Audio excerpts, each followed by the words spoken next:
What's up? It's John Wood here, the founder of RageArt, and I've got a video for you on the 5 mistakes on my path, my path, to a quiet, calm mind. You know where all those thoughts are buzzing around? How do we get that shit to just shh?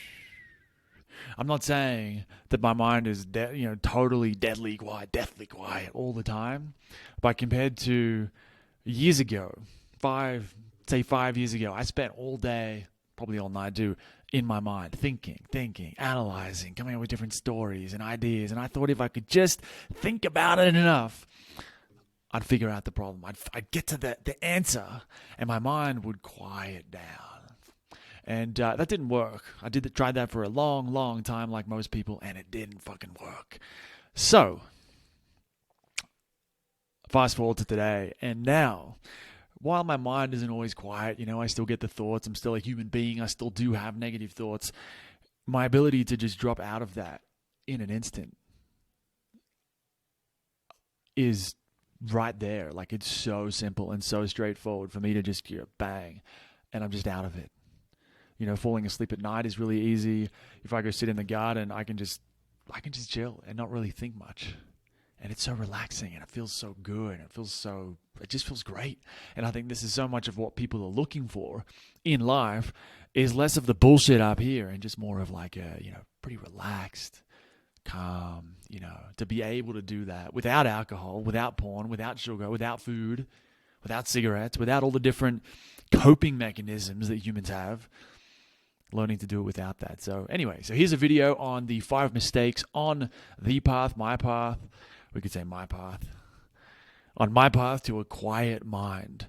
And so this is a new video format I'm trying. If you like it, let me know. If you hate it, also let me know.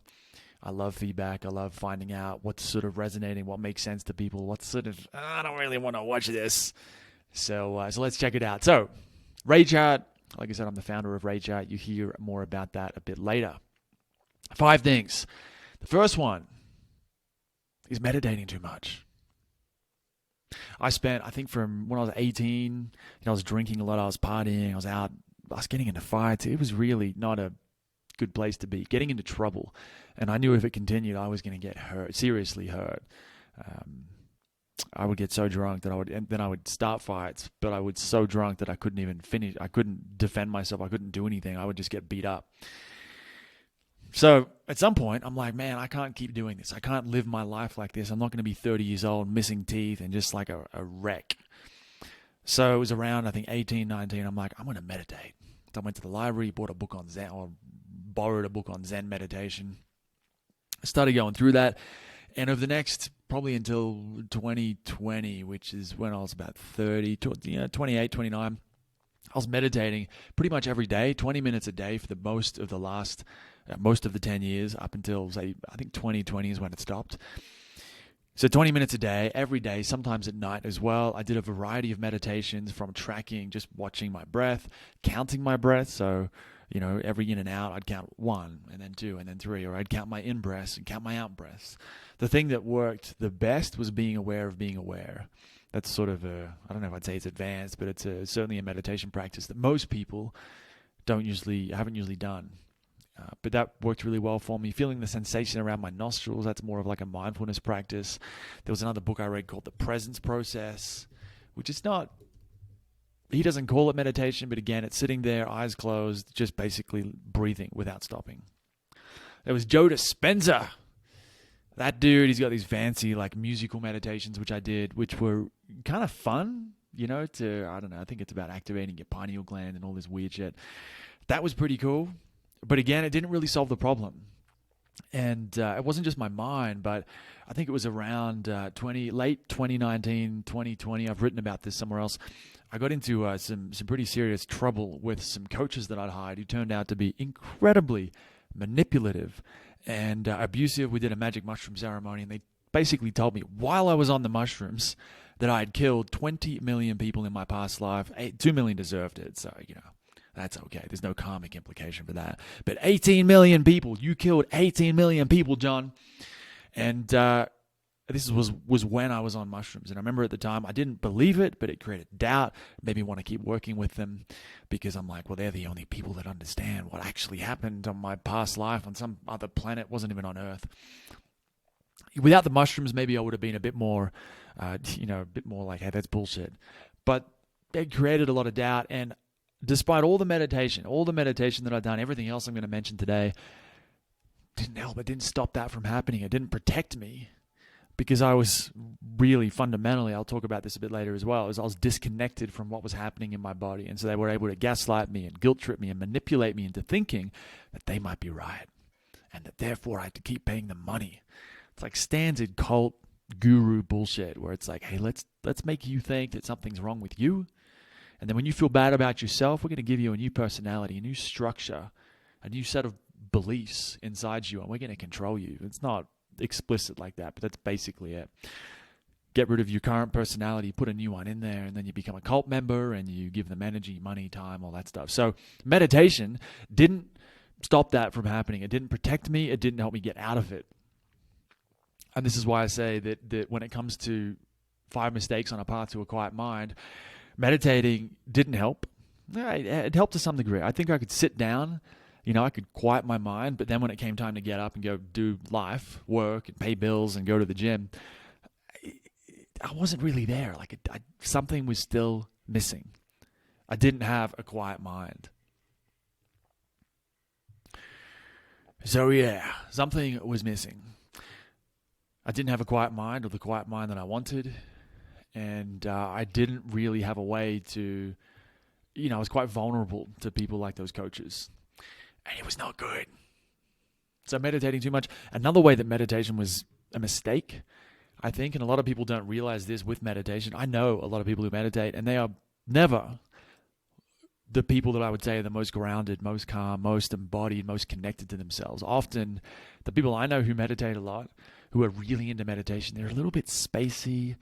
They might be present and able to sit there and be present with their mind, but they're just a bit all over the place in the sort of day-to-day life. They're not all there. And I think part of this is when we sit there and we meditate, we close our eyes, there can be this tendency to sort of disconnect, or it's like our consciousness or our awareness sort of, because our eyes are shut, drifts off. And we're not really present. We're present in one sense, but we're also not really there. And this is why I think it often doesn't carry over into our day-to-day lives. It can.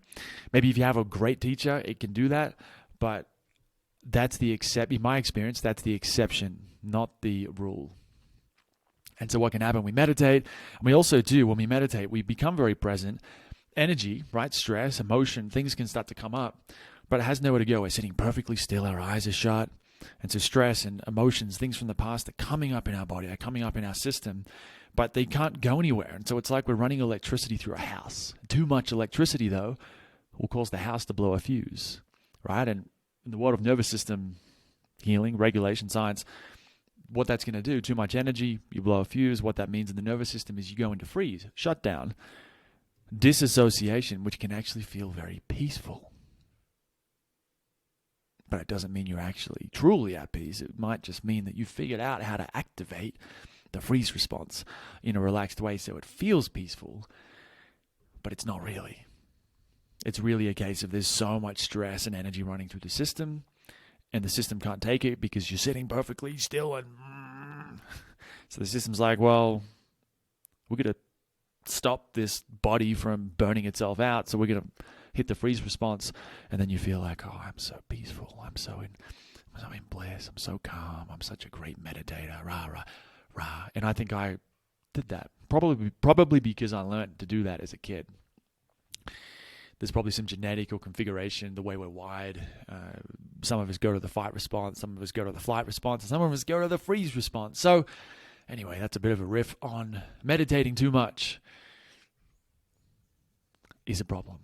It was for me, and I've seen it as a problem for other people too. So that's number one. The second mistake is thinking it's a mental health issue, right? When I have thoughts, imposter syndrome, procrastination, doubts, fears, all of that for a long time, and even look at the mental health industry, it's called mental health as though the whole thing is just a mental thing. That if we could just fix the mental part, everything would resolve itself. And I thought that for a long time. It's sort of implicit in our culture, in the Western culture. It's a mental, intellectual culture. And so we think thoughts are the problem, the root issue. So we change our thoughts. We might do gratitude exercises. We analyze our thoughts, in journaling, which I'll get to in a second. We quiet our thoughts in meditation. It's all about thoughts. And that's a mistake because, as I'll get to soon, the root issue, the real problem is not the thoughts. To me now, the way I see the world now is that thoughts are generally, most of the time, a reflection, a symptom of something else, of a deeper issue. So you can change the surface level symptoms, right? You can prune the tree, you can cut leaves off, all that sort of stuff. But until you get to the roots, the rotten roots down in the earth, those thoughts are going to keep coming, right? And that's why this is a mistake to think that your negative thoughts, it's a mistake I made thinking that my negative thoughts, my various issues that I thought I had were all just mental things. They're all just that. And if I could change my mind, fix my mind, everything would, be good again. That was not the case because I tried that for 10 years and it didn't fix the issue. It didn't give me the quiet mind, the joy, the beauty, the aliveness, the vitality that I wanted. That's a mistake. So mistake number 3 is reading self-help books. Too many self-help books, really, or even just reading self-help books. Again, so many self-help books are all about the mind. Let's change our limiting beliefs. Let's answer this question and journal about this thing. Let's change the way our perspective on this or that. Let's read a story about so-and-so. Look, books are great. I love reading. I still read mainly fiction these days, but reading is good. I do love it. I've probably read hundreds of self-help books, books on meditation, the power of now, presence process, business books, self-help books, and it's great. Books are very useful, but at the same time, books are still very intellectual. A lot of it's words. There's some practices, but a lot of it's a mental thing. If we can change the way we're thinking, change the way we understand something, we're going to fix the issue. And in my experience, that's just not true. It wasn't self-help books that got me to a point where I could just quiet my mind in an instant. Okay. Another thing, journaling. More of the same, right? Mental analysis. If we could just get to the bottom of this mentally, then everything's going to settle down, right? It's like I'm rearranging my thoughts about a topic. Now, look, I don't really journal much these days. My form of journaling now is I go for a walk and I talk to myself out loud, which I guess is a form of journaling. But now I'm not really under any, I'd say, false impression or false belief that if I get the right thought about something, if I change my thoughts or analyze my thoughts or get to the bottom of my thoughts, it's all going to sort of right itself. And I would do this with my childhood. I'd be like, why do I have this issue? Why do I have this? Why am I procrastinating so much? Why do I feel this imposter syndrome? It must be because when I was 7 years old, dad said this or mum said that, or I had this experience at school. And I think, if I could just explain that to myself, I could journal about it and write about it enough. I could figure out exactly what went wrong.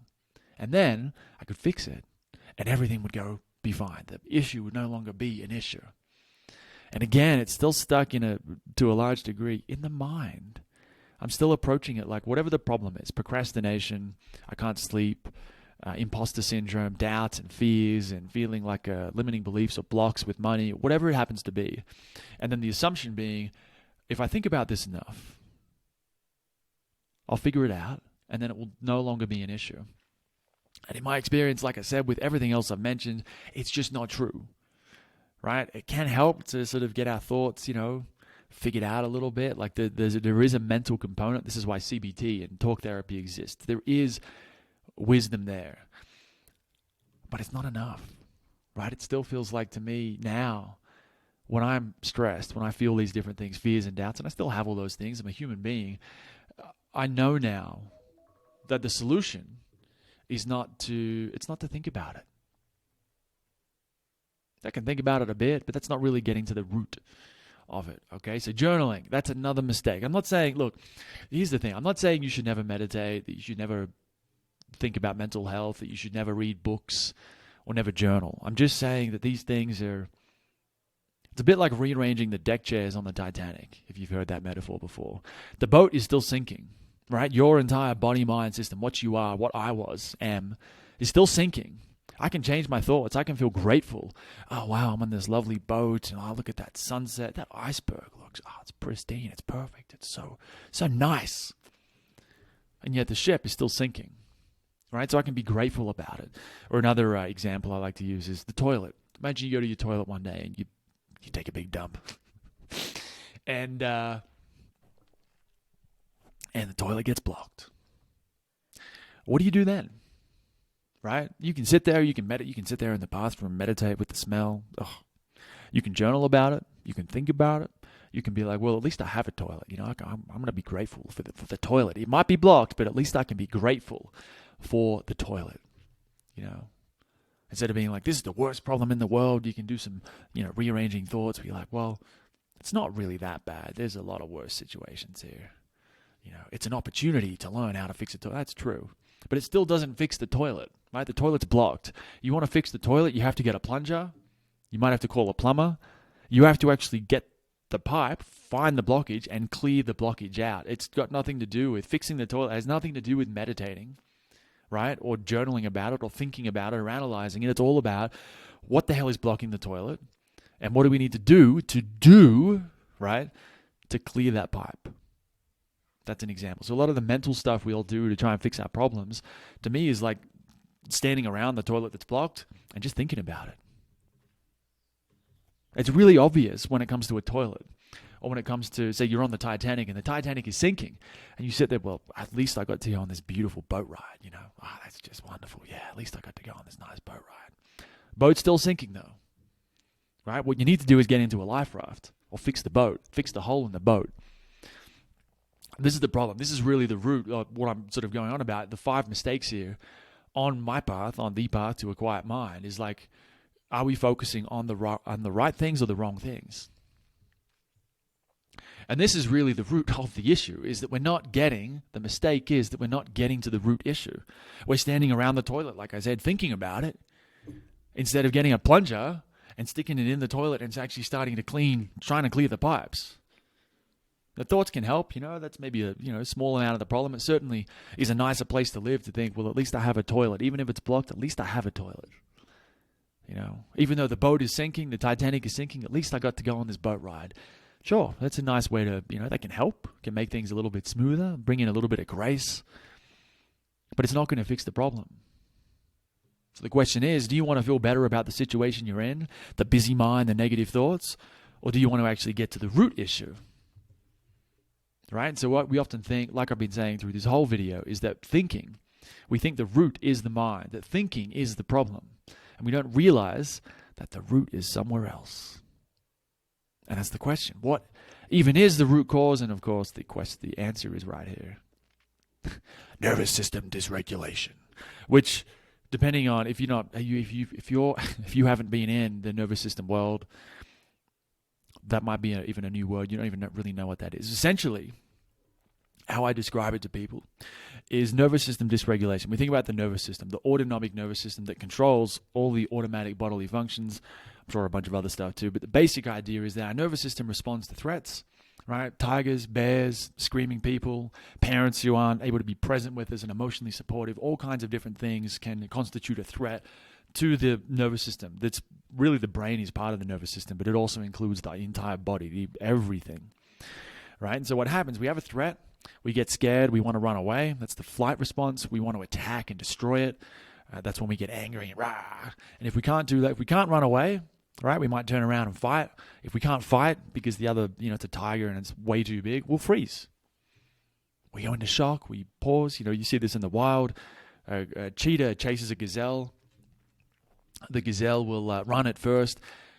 I don't think it actually goes into anger. It's probably like, man, this cheetah's, he's got some big ass teeth. I'm not going to bother fighting it. I'm just going to go straight to freeze. So what freezes? It goes numb. It goes stiff, like it's dead. It plays dead.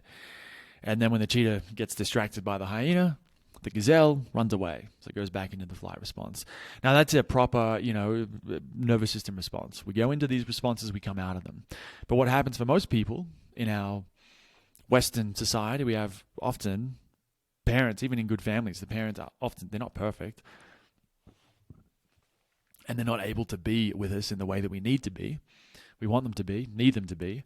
And we will go into these responses. Fight, flight, freeze, fawn is another one, like a people-pleasing response. And then we get stuck there. We don't go in and then come out. Because if you're living with say a bad parent, or you're at school, you're constantly in that stress. And what that does, the nervous system goes, well, I can't come out of this survival mode. I can't come out of fight, flight, freeze, or fawn. I can't truly relax. I have to always be on guard all the time to keep myself safe. And then we get stuck there, and it becomes a chronic issue. And that means the nervous system is pumping out adrenaline and cortisol and stress hormones, right? And then we get to 20, 30, 40, 50 years old, and we wonder why we feel anxious. We wonder why we're depressed. We wonder why we have all these negative thoughts. And to me, it's all just a reflection of this dysregulation, right? If you think about worrying, I'm going to worry about money. I'm going to worry about my bills. I'm going to worry about my wife, husband, whatever. It's all a way to kind of say, okay, is there a threat? Let's see if we can find the threat. And if we can find the threat or realize it's not a threat, then the nervous system can go, now I can relax. Now I can let go. Now I can come out of survival mode. So the root issue is this dysregulation, which to me is, in a healthy nervous system, we can go up into fight, flight, freeze, and fawn, and then we can come out of it and relax. But most people are stuck somewhere at the very bottom. They're stuck in, we could say that's freeze, like a shutdown, no feeling whatsoever. That's where you feel everything's gray, it's black and white. This is how I used to feel in some ways. Like it's just, life is boring. What's the point? I'm apathetic about everything. Everything is meaningless. Everything is black, like I said, black and white or gray. And at the other end, we have extreme activation of fear and anger, all these different things. And people get stuck in up here or down here, rather than being able to go up and down as the need arises, right? Because there are situations when you want to be really angry. There are situations when you want to be numb. The problem is when we get stuck. And when we get stuck there, then that's when the mind kicks up and it's got all these crazy, crazy thoughts. Okay?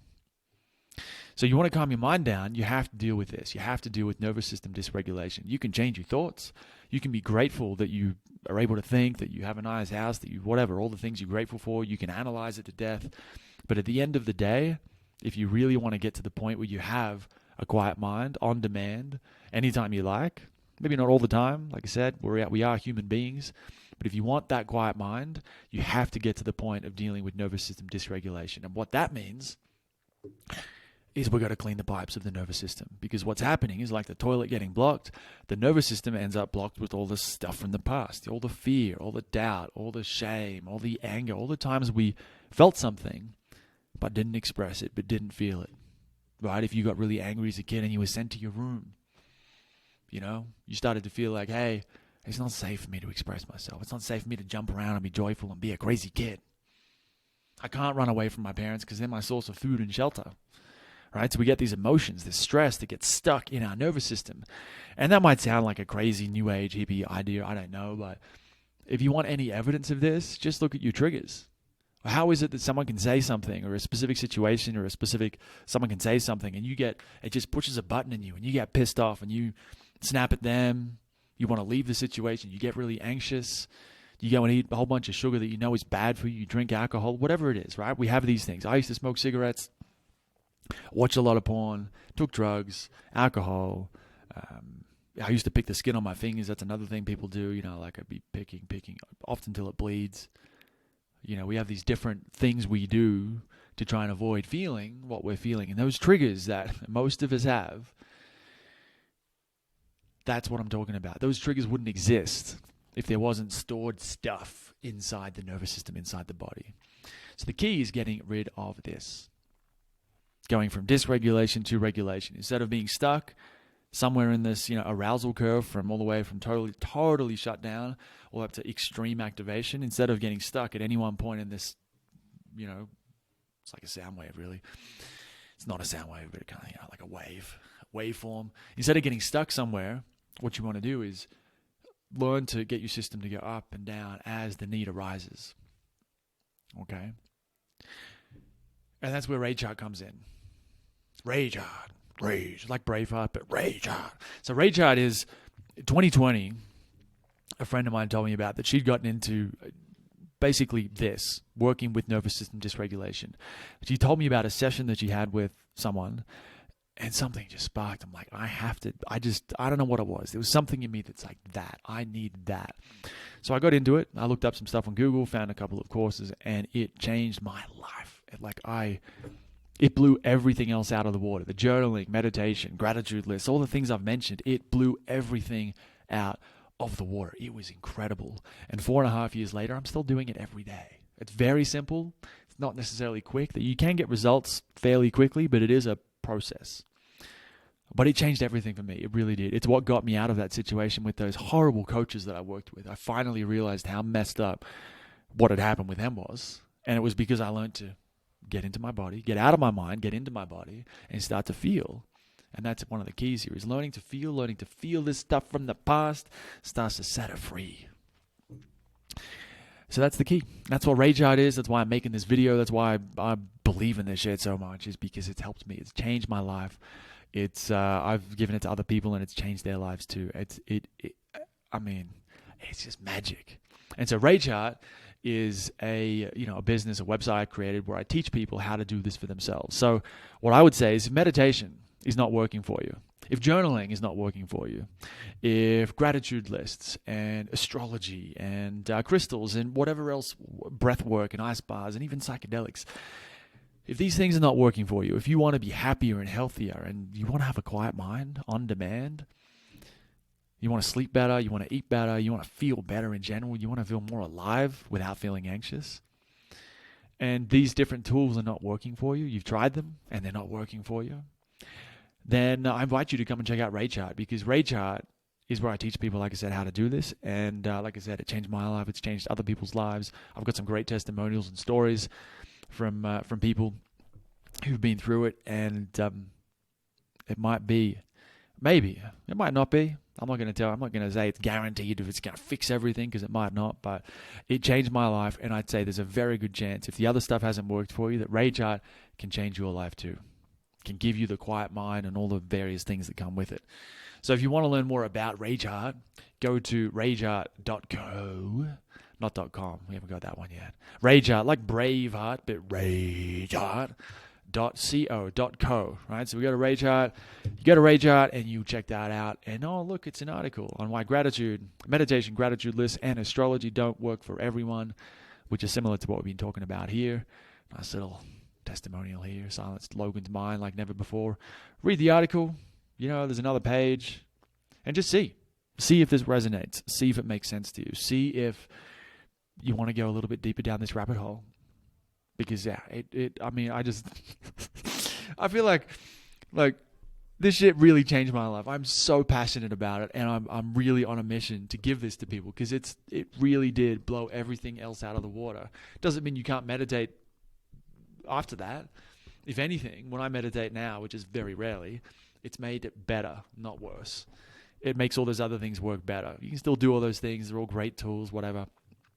But this nervous system work, what's in Rage Art, is the core of it. To me, is the core. It's the foundation. You look at a tree, instead of dealing with the leaves, the symptoms, you're dealing with the roots. And you find the rotten roots and you cut them out.